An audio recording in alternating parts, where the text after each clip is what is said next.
Cuando son las 9 de la noche con 6 minutos y 2 segundos, yo saludo como todos los jueves a mis queridísimos Cristina Rivas y Rodrigo Elizarrarás, ambos politólogos y consultores, analistas políticos de Humint, para platicar en este jueves de las tensiones con la oposición en México. Muy buenas noches, queridos, ¿cómo están? Hola Yuri, ¿cómo estamos? Pues sí, como estabas reportando ahorita al inicio, pues están acrecentando las confrontaciones existentes entre el gobierno federal y los partidos de oposición sobre ciertos temas que están involucrados con presuntos hechos de corrupción. El caso más reciente, el del expresidente Enrique Peña Nieto, en el que se le acusa de haber recibido transacciones millonarias durante los últimos años, ya después de su salida de la presidencia. ¿Qué nos está reflejando esto? Nos está enseñando que cada vez la polarización política está más pronunciada. Está habiendo un uso curioso, por decirlo menos, de las unidades de inteligencia de parte del gobierno federal. También es cierto que salen a la luz cada vez más hechos ilícitos y probables constitutivos de delitos por parte de diferentes facciones y grupos políticos. Lo único que estamos viendo es que lo que es el combate a la corrupción, de lo que estuvimos hablando la semana pasada, se está convirtiendo más en un circo político que realmente una actividad que lleve a la sanción de aquellas personas que están cometiendo ilícitos. Y esto además nos está llevando a una arena confrontativa de cara a las siguientes elecciones, que son las del gobierno estatal del Estado de México, uno de los estados más importantes por la cantidad de población que tiene, uno de los últimos bastiones del PRI, y por el otro, las elecciones del 2024. Sí, sin duda, hay como una suerte de tufo electoral sobre este tipo de persecuciones que ya sufre la oposición hoy. Me parece que el riesgo así concreto es el uso político de las instituciones, del Estado, de la Fiscalía, de los aparatos de inteligencia, de la misma mañanera, como la plataforma central del presidente, en un uso político de persecución para la oposición, en este caso concreto el PRI. La otra noticia importante de hoy en la mañana es que también aparentemente hay una investigación hacia el propio expresidente Enrique Peña Nieto.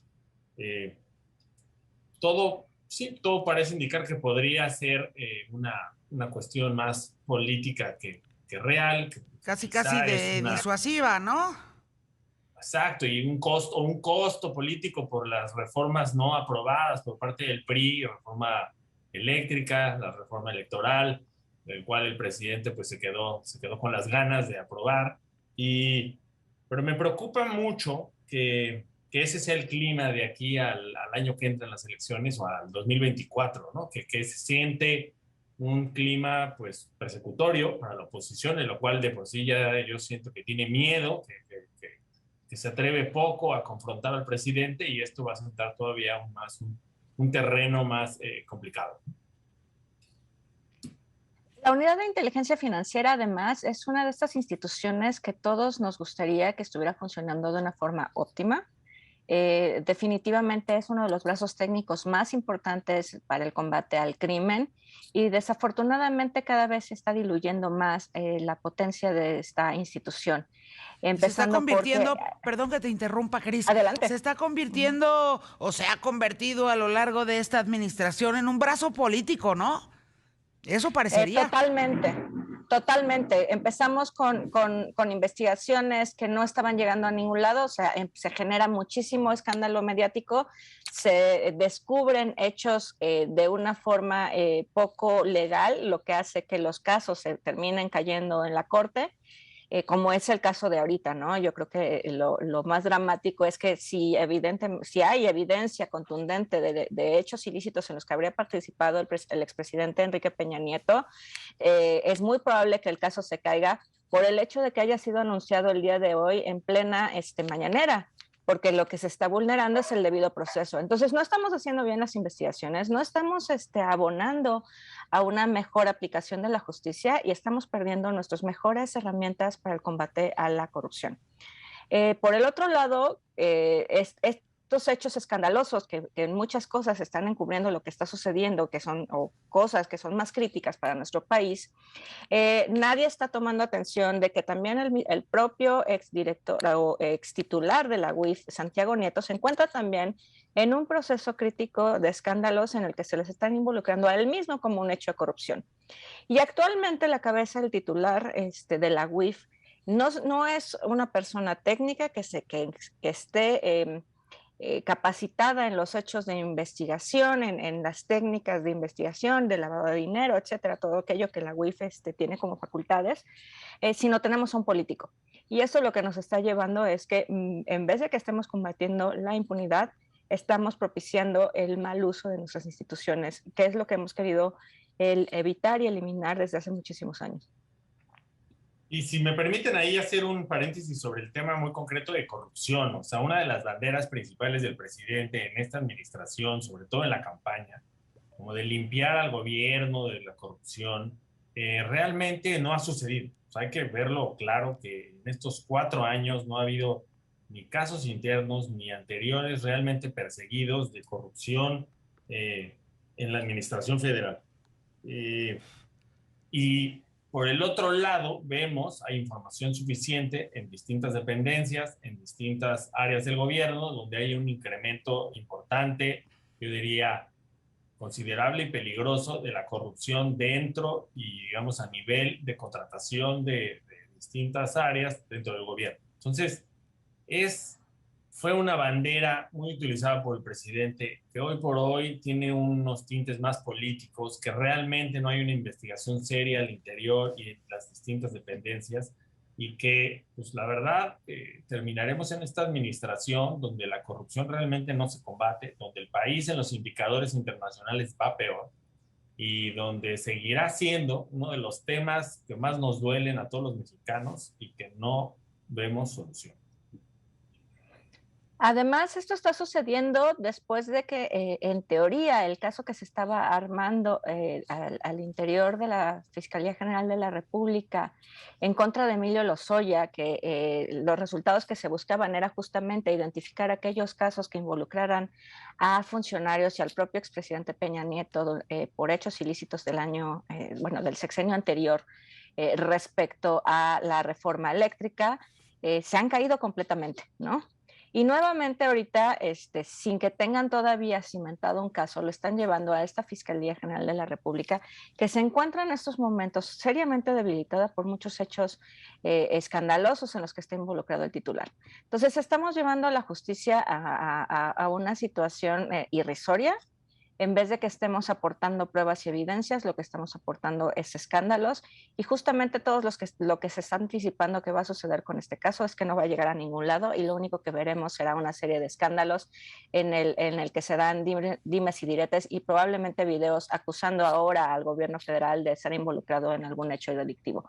Nos estamos yendo a la justicia por las redes sociales, más que verdaderamente sancionar a aquellos que no están haciendo las cosas bien. Completamente. Sí, Rodrigo, discúlpame.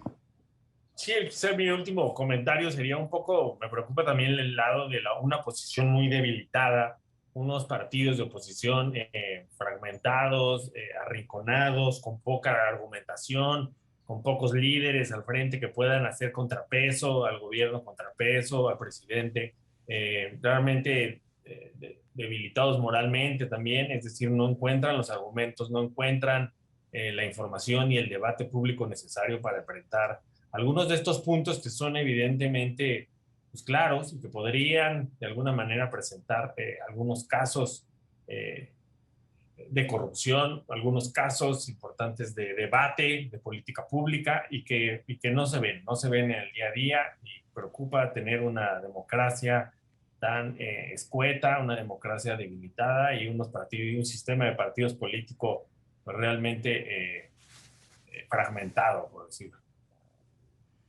En Sí, todo caso, esta confrontación sin mucho sentido, porque insisto, se queda al final del día en el puro escándalo, lo único que nos va a llevar es a una parálisis, porque esto nos va a llevar a una situación dentro del propio Congreso de confrontación, pero que al mismo tiempo no van a querer avanzar reformas torales por lo mismo, porque hay este temor de que va a salir un video contra mí o va a haber una investigación en contra mía.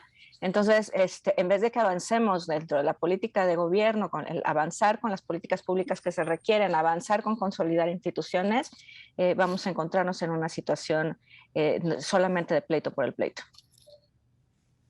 como de completa parálisis, ¿no? Estamos en una suerte de parálisis democrática y de vaya, de la naturaleza misma de cualquier sistema democrático, en donde hay debate, en donde hay confrontación de ideas, de proyectos, etcétera, etcétera. Y esa está completamente paralizada en México, ¿no? Sí, totalmente. Es que, por ejemplo, la reforma eléctrica, si hubiera habido debate, si se hubiera tomado en consideración todos los argumentos, no solo de la oposición, hubo expertos que circularon por el Congreso, si se hubieran tomado en cuenta, si se hubiera enriquecido esa reforma con el punto de vista de sociedad civil, de expertos, de partidos, es muy probable que se hubiera llegado a una reforma consensada, con distintos puntos de vista, que no sea la visión única del presidente y de su partido, y con ello tener pues, justamente el debate y el resultado en política pública, que es lo que quisiéramos ver. Así es. Así es.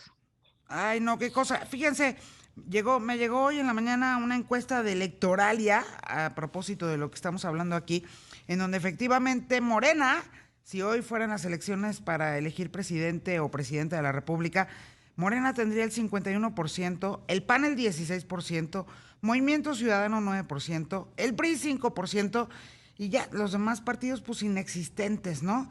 Y llama mucho la atención en función de lo que ustedes mencionan de la oposición completamente desdibujada, que, miren, como opositor adentro de Morena, que sería percibido como tal Ricardo Monreal, está por encima de Adán Augusto, tiene 22%, claro, están todavía por arriba Marcelo Ebrard en primer lugar con 34%, Claudia Sheinbaum con 32%, pero Ricardo Monreal con 22% y Adán Augusto en un lejano cuarto lugar con 12%.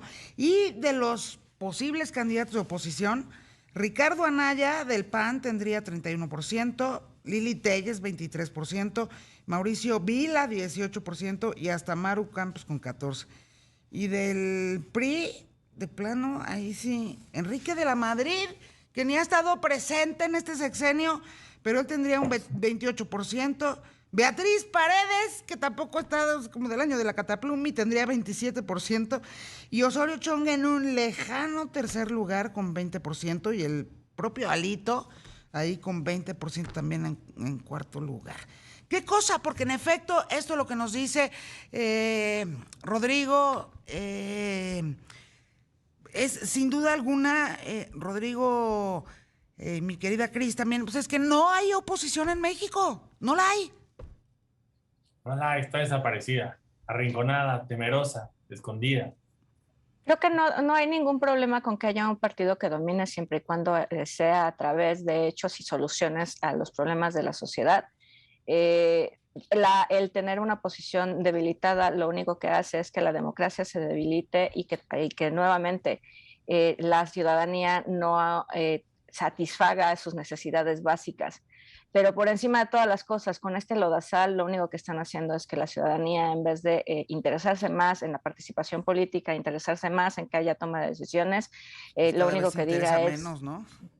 Menos y menos democráticos serán nuestras elecciones con esa Oigan, actitud. les agradezco muchísimo como todos los jueves, les mando un abrazo, esperemos que los pocas o muchas líderes que haya en la oposición, pues se pongan las pilas, porque en efecto aquí lo que se tiene que discutir es el país que se está construyendo o deconstruyendo todos los días. Muchas gracias, Rodrigo Elizarrarás, Cristina Rivas de Humint, los espero por acá el próximo jueves, les mando mientras tanto un beso.